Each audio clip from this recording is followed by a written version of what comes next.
नाज़रीन, सेहत खाते जे आल सिंध वैक्सीनेटर्स मुलाज़मन पारां मुतालबनि जी मञता लाइ कराची प्रेस क्लब अॻियां 3 ॾींहं बि एहतजाजी धरणो जारी रहियो। मुज़ाहिरीन जो चवणु हो त 1 महीने खां समूरी सिंध जा टुकन लॻाइण वारा मर्कज़ बंदि आहिनि। सेक्रेटरी सिहत हर रोज़ सखणा दिलासा ॾेई मोटाए थो छॾे। मुतालबा तस्लीम न कया विया त सीएम हाउस तरफ़ मार्च कंदासीं। रिपोर्ट करे रहियो आहे अल्ताफ़ चना।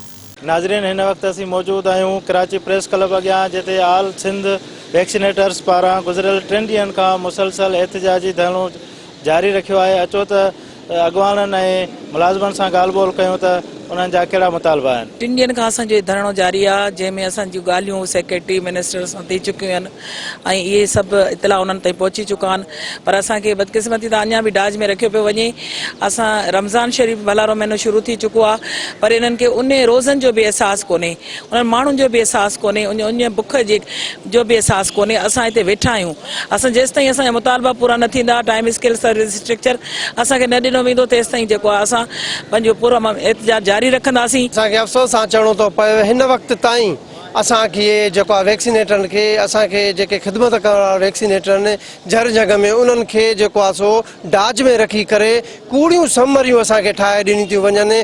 कल्ह ताईं सेक्रेटरी साहिबु चयो त सुभाणे तव्हांजो पनो असां फिनांस मां कढाए ॾींदासीं, पर असांखे अफ़सोस चवणो थो पए, अॼु जॾहिं असांजा दोस्त, असांजा जेके 5 रुकनी टीम जेका उते फिनांस डिपार्टमेंट में पहुती, उन्हनि जॾहिं इहा शइ ॾिठी, हुननि चयो त बाबा हीअ तव्हांजी त समरी आहे ई कोन, हीअ त तव्हांजी चलो सेक्रेटरी साहिबु रिक्वेस्ट मोकिली आहे, समरी तव्हां ठाराए अचो त असां तव्हांजी मूव कयूं ऐं तव्हांजा असां मसइला हल कयूं। असांजी तंज़ीम जी ख़ाली घुर ई आहे त असांखे टाइम स्केल ऐं अपग्रेड ॾिनो वञे, छो त ॿियनि सूबनि में बि इहो ई आहे। छो त पंजाब में ॾिठो वञे त हू 9 स्केल खां अपॉइंटमेंट आहे, पोइ 16 ताईं वेंदा आहिनि।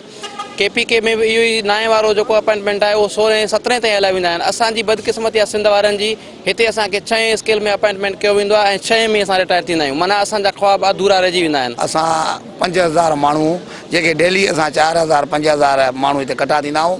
हिनखे ख़ुदा जी सणाई थींदी। PDPI असांजे वैक्सीनेटरनि जो क़ातिल आहे ऐं मासूम ॿारनि जो क़ातिल आहे। फौरी तौर ते हिनखे रिश्वतखोर ऑफिसर खे हटायो वञे। अफ़सोस सां चवणो पए थो त कराची खां वठी किंजर ताणी सभु दोस्त ॿुधायां थो मजबूरनि त हिते वेठा आहिनि, पर अफ़सोस आहे त असांखे इहो पंहिंजो हक़ु नथो ॾिनो वञे।